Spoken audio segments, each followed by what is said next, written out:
જો તમને કાનમાં ખંજવાળ આવતી હોય કે કાનમાં દુખાવો થતો હોય તો સાવધાન થઈ જજો. ચોમાસાની ઋતુમાં જો તમને કાનમાં ખંજવાળ આવે છે તો જરા પણ ગફલતમાં ન રહેતા, કારણ કે આ ખંજવાળ કોઈ બીમારીની નિશાની હોઈ શકે છે.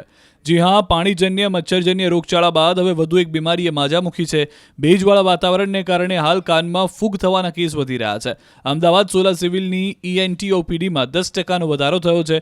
હાલ સોલા સિવિલમાં રોજના 15 થી 20 દર્દી કાનમાં ફૂગ થઈ હોય તેવા આવી રહ્યા છે. દર્દીએ દાખલ થવાની જરૂર રહેતી નથી.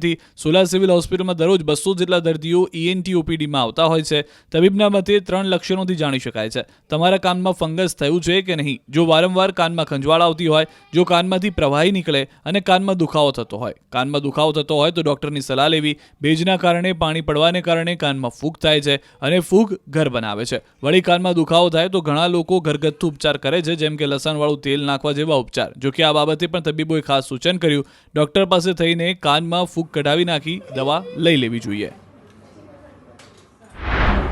ચોમાસાની સિઝનમાં આપણે જ્યારે પણ જોઈએ તો ભેજવાળું વાતાવરણ હોય છે, અને આ ભેજવાળા વાતાવરણમાં કાનમાં ખાસ કરીને ફૂગ થતી હોય છે. અને આ ફૂગ કઈ રીતે આપણી પાસે, આપણને કઈ રીતે ખબર પડે કે આપણા કાનમાં ફૂગ થઈ છે?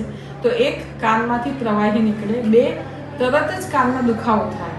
હવે કાનમાં દુખાવો થાય એટલે દરેક વખતે આપણે, તમે જો ગામડામાં કોઈકને પૂછશો તો પહેલું કહેશે કે લસણવાળું તેલ ગરમ કરીને નાખો. ના, એવું નથી હોતું. આપણે કાનમાં જ્યારે પણ આવો દુખાવો થાય ત્યારે તરત જ ENT ડૉક્ટર પાસે જવું જોઈએ, કારણ કે ભેજને કારણે, પાણી પડવાને કારણે કાનમાં જે આપણો બહારનો કાન છે, આપણા જે 3 કાન છે એમાંથી જે એક્સટર્નલ બહારનો કાન છે એ કાનમાં ફૂગની અસર થાય છે અને આખું ફૂગ એનું ઘર બનાવે છે. હવે જો આપણે એને રિમૂવ ના કરીએ, આપણે કાઢીએ નહીં, તો આ ફૂગ પછી ટિમ્પેનિક પડદો, કાનનો જે પડદો હોય એને તકલીફ આપે છે અને મધ્ય કાનમાં એની અસર થવાની શક્યતા રહે છે. બહેરાશ પણ આવે છે.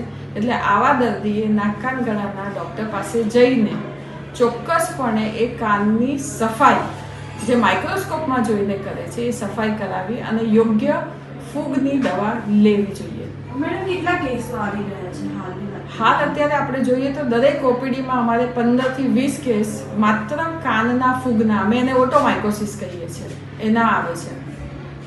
કેવી રીતે તેને માઇક્રોસ્કોપમાં સાફ કરવામાં આવતું હોય છે? શું પ્રોસેસ હોય છે એની?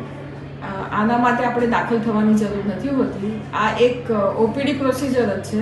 એટલે આવા દર્દી, એ ધારો કે 5 વર્ષનું બાળક હોય કે 50 વર્ષના વૃદ્ધ હોય, આ કાનની સફાઈ કરવા માટે માઇક્રોસ્કોપમાં જોઈ અને ખાસ પડદાને નુકસાન ન થાય એ રીતે આપણે કાઢીએ છીએ. એ આપણે OTમાં આપણે લઈ જઈએ અને બતાવીશું કે કઈ રીતે કરીએ છીએ. પણ આ બહુ જરૂરી છે કે આપણે જાતે જ કાનમાં સળી ન કરી અને ENT ડૉક્ટરને બતાવવું જોઈએ.